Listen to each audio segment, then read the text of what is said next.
Hey guys, what's up? IrishEmerald here, coach of your Wexford Wailords, and welcome to our week 1 team building video for the UBL season 2, where we are going to be kicking our season off up against the Crystal Palossands, coached by Silver Beanie. If you guys haven't checked him out yet, definitely do so. He does a good bit of shiny hunting on Twitch, and he does league battles as well, so definitely go check him out. For those who may have seen season 1, he was actually our last regular season opponent when we faced him, and yeah, hopefully we could continue and actually, you know, like where we were in season 1 and actually pick up the W, because we managed to beat him back in season 1. So hopefully we could do the same in season 2 and kick off season 2 with a bang. So I'm going to quickly go through his team. You'll be able to see a small graphic up above me now, which shows his team. And he's got Tapu Koko, Landorus, Incarnate, Kyurem, regular, Metagross, Electros, Dustops, Mega Medicham, Arcanine, Gyarados, Umbreon, and Hitmonchan, and he's got the Psychic Z Crystal. I think that's what we're going to be calling him for this season, or how we're going to pronounce it anyways, or word it. And for me, I actually think we have really good chances in this gap match, right? I think Silver's team could have been so much more scary if he picked up Hawlucha and got a couple of extra bits and bobs, but I feel like we have enough about us to be able to win this game. And I've kind of put together a team that should be able to do that for us. I'm really looking forward and see how it's going to work out. So first things first, I saw his team and I was like, well, we're going to need a couple of answers to a couple of his mons. Like, he's got Mega Medicham, he's got a Metagross, he's got, you know, Kyurem, whatever. So we're going to need some physical offense, kind of some physical defense and some special defense to be able to kind of deal with them and allow the rest of the team to shine. And I kind of went with Charlotte out front. Charlotte, the Rock with him. That's what we're going with this season. Out in front, and I thought this would actually probably be for the best. I thought Charlotte could actually do a bit of work for us. I'm rocking out Toxic, Sticky Web, Liquidation, and Leech Life. The webs is just to slow them down. I would get to how critical that is for us and the game plan for the team later, but I just kind of want to go through the first 2 months first, because I think with Silver's team is that he has got no really good reliable hazard removal or hazard setters. Like, he's got Landorus and Metagross that can set up rocks, and then his hazard removal is Tapu Koko, Landorus, and Hitmonchan. And I am very, very comfortable going for setting up all the hazards we have and just playing the game out from there. But yeah, so I went Toxic, Sticky Web. I felt like there's going to be mons that are going to come in here, you know, on the switch, and I'd be very happy just to go for Toxic and just wear stuff down like that. And whereas going for Liquidation Leech Life might not be the best play. We got to be careful of the synchronized Umbreon though, but other than that, I'm very comfortable going for Toxic. And then we have Liquidation and Leech Life, just a pure stab moves. Liquidation can potentially lower the opponent's defense, which would put Beanie in a bit of a tough spot. And we got Leech Life to kind of get a bit of recovery off. Set wise, I went very basic. I went 252 HP, 252 defense, 4 Spadef with the impish nature to get that, you know, the defense boosting nature. And I went with kind of the full Monty in the physical defense, because rather than doing mostly physical defense and small bits Spadef or whatever, just what you see me doing before, because we kind of narrowly kind of get like 2 AKO'd or 3 AKO'd, like, you know, by certain moves that, you know, or by certain sets that Silver can actually bring, like the Choice Band Arcanine with Wild Charge or whatever. Like those kind of stuff, like, we can kind of deal with it a lot more effectively if we have like the full physical defense there, and I just didn't see the point in doing it. And the great thing about our rock going into here is, like, you look at our defenses: 158 physical defense, 153 Spadef. Like, our Spadef is really good naturally, so we actually don't need to put too much investment into it. So I was very happy to kind of say, yeah, we'll go with that. That sounds really good to me. So we went with that. So this is Charlotte. Very simple. We want to be our physical wall. We want to come in. We want to set up webs. We want to just kind of wear stuff out with Toxic, Liquidation, Leech Life, kind of just chip away at things, and then eventually our offense will be able to kind of come in and handle it. Right, speaking of offense, we have Satanta, our Zelf. We're going to get into the offense now. This is the fun bit. I'm looking forward to using the offense that our team has this season. If you haven't checked out the draft recap, do so. But I'm going to bring Satanta, our Zelf, and this is our rocker. This is going to be our lead. I figured this would be a really good chance to actually bring something that can actually be a bit of a lead for us.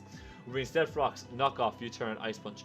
Not the most like crazy set you're ever going to see me bring this season, but it's kind of the lead set that actually works really well against Beanie. I wanted to bring Rocks, as I said. He's got very little hazard removal. Rocks would be really good against them, just to again chip away at him a little bit. Knock off, just pure utility. Get rid of any rocks. Not rocks. Get rid of any scaffers that you might have and such. U-turn for that switch initiative, which I again really want on the team to kind of be able to bring in Hooper, which I'm going to get to in a moment, cleanly. And then Ice Punch. So we're bringing Ice Punch because I can see Landorus being a lead for him. He might lead Landorus, Metagross, or Tapu Koko. Those are the 3 leads I see for him, that I see him bringing. And if he brings the Landorus, rather than actually just going for the Stealth Rock and just popping his Stealth Rocks and letting him get free rocks off or going for a move, I figured we'd go Ice Punch. And unless he's got like really massive bulk investment, we Oko. And I was like, job, brilliant. We could potentially get a really quick Oko there on the Landorus, which is going to be a touch of a problem. I'm going to get into that in a moment, but we can get quick Oko on the Landorus, and then the rest of our moves are just pure utility to allow the rest of the team to shine so bright. So that's the kind of plan with itself, and I'm happy enough to bring it. It's going to be our lead, and we'll just see where it goes. I don't expect itself to kind of last the game, because it's not going to have too much utility once we have rocks up for certain. But even if we manage to get the surprise kill on Landorus, I'm very happy. And if we get rocks up and then we can get a U-turn on Metagross and switch out and all that kind of fun stuff, it'd be really good. Right, next up we have Marid, Hooper on Bound, and I'm really looking forward to seeing how this thing's going to do this. Some of the calcs I was running with this set is just insane. We are rocking out Nasty Plot, Psy Shock, Dark Pulse, and Focus Blast. Sorry, I should go back to itself set again. Quickly, we have enough speed to outspeed the Medicham and the Landorus Incarnate, and then the rest is putting the bulk and physical attack. Sorry, I should have went through that a little bit more. But yeah, Hooper on Bound, we have enough speed to be able to outspeed the Hitmonchan. So Hitmonchan does actually... Hitmonchan is a little bit annoying with the speed, but because I wanted a little wee bit more bulk, but it is what it is. We're rocking out with enough speed to outspeed Hitmonchan. Then we have put 252 in special attack, and we put 28 EVs into HP. And my god, do we absolutely nuke things? It's insane. So we have the Nasty Plot, which I think we can get up on the Metagross, the Electros, the not Umbreon, sorry, potentially the Gyarados. Maybe not Gyarados. The Hitmonchan we can. Cure him we can if it's not physical cure him. You kind of get one coming out. There's options for us to be able to set up Nasty Plot. I feel like we can definitely force Mons out with Nasty Plot. And then once we're at +2 and Charlotte, our Rockman manages to get the webs up, we are in an unbelievably good spot for us, because Psy Shock, Dark Pulse, and Focus Blast one hit KO everything. There's nothing in this team that can take any of those. Nothing. He went 252 HP, 252 Spadef Umbreon with the Spadef boosting nature on Umbreon. He ain't living in Focus Blast, which is crazy. It's absolute madness how much power we have. So that's if we get to +2. So the fact that his team can't deal with us at all once we get to +2 is insane. So I kind of figured we'll rock out with that and we'll go with the flow. Now we're on Life Orb, run leftovers. The reason why we run leftovers is he's got a few Pokemon that actually have priority. He's got like Medicham that can have Fake Out, Bullet Punch. He's got Metagross that can have Bullet Punch. I think he's got Hitmonchan that can have the Mach Punch, Bullet Punch. Yes, Bullet Punch. He's got Umbreon that can have Sucker Punch. That kind of stuff. And even though we can tank one of those hits brilliantly, I'm not too comfortable about taking 2. So I was kind of like, you know something, if we have leftovers, we're guaranteed to eat 2 the whole time. And that way our offensive pressure is always going to be good, you know? And if Mega Medicham, I can't see Mega Medicham having 2 priority moves. I just can't, because he needs either Thunder Punch or Ice Punch. Or he actually needs both, really, if you think about it, for my team. Because I got Charlotte and Rotom Mo. And if he brings priority and only one elemental punch, I'm really hoping if he brings Ice Punch, not the Thunder Punch, then Charlotte walls it. So we'll wait and see. But very happy with Marid here. I think this thing could potentially just sweep Lake at any point, really. I just got it. I'm just going to keep Marid in the back, safe and sound, no damage done to it. Wait until the webs are up, and then let Marid just come in like, yeah, boom, nuke, done. So this is kind of the main thing that we're going to have to win the game. The 2 bonds that are kind of going to be a bit sketchy for us to deal with this thing And there's other things that can cause problems, like Arcanine gets extreme speed. If that's choice band, that can definitely do a bit of a job on us. But in particular, the Gyarados and the Landorus, because that's immune, or those mons are immune to the sticky webs, we need ways to deal with the two of them. And I think we're going to be okay with dealing with them, if I'm being honest. After we got Salamence, we got Nightwind or Salamence, holding the Yache Berry for them ice type attacks. I feel like Salamence could be like our cleaner if things don't work out too well, and we could also potentially set up on another couple of months. I think he's got a few stuff that we can really like set up on. Like we could potentially set up on the Arcanine. I'm really looking at this thing setting up an Arcanine. I think we can come in on Arcanine whenever, but meant intimidate that thing off, get a Dragonlance off, and we should be kind of good to go. I feel like we can get a Dragonlance off on the Electros. Excuse me. I think we can eat an Ice Punch from the Metagross and get a D-Dance off, and if once that thing Metagross is down to half, and kind of kill it with EQ. I think we've got a really good chance of doing damage here with the Minso, and potentially actually kind of doing good damage to the rest of his team. And as well, his Fairy type is Tapu Koko, so he's got to preserve that as much as he possibly can. So I think I kind of felt really good about bringing Mince and bringing a D-Dance set. I'm bringing Dragon Claw, Earthquake, and Outrage. Dragon Claw is just so we don't get locked into the stab move while Coco's not going around. But once Coco's gone and the Metagross is gone, we just Outrage and we kind of pick up kills for days, especially when we're at +1. We do a lot of damage. Bring the Yache Berry because I feel like we can set up a D-Dance on a nice type attack, and that'd be very, very nice. And then it's very standard. We have 252 speed, 252 attack, Jolly Nature for the speed, increase, because Mega Medicham speed ties with us, so no need to kind of give that thing free reign to always outspeed us. Kind of force the speed tie and see what happens. And then we have the 4 in HP, so we have the odd number of HP stat. So I feel like Nightwing could do a bit of work. We have a few instances where we can set up on, and we're just going to go with it. After I'll bring Raphael, our Zero Aura, Choice Scarf, with Volt Switch, Thunderbolt, Hidden Power Ice, and Close Combat. Now, you guys are probably thinking to yourself, Irish, what are you doing bringing this thing with you? And actually, I think that's the better speed for it, if I remember correctly. And I do not want 4 here. Sorry, I want 4 in. Drop the 4 here. But I believe that's the best speed. It's actually, sorry, live team building here, folks. Does that actually jump you up? No, it doesn't. But I believe that's the better speed here, 220, if I remember correctly.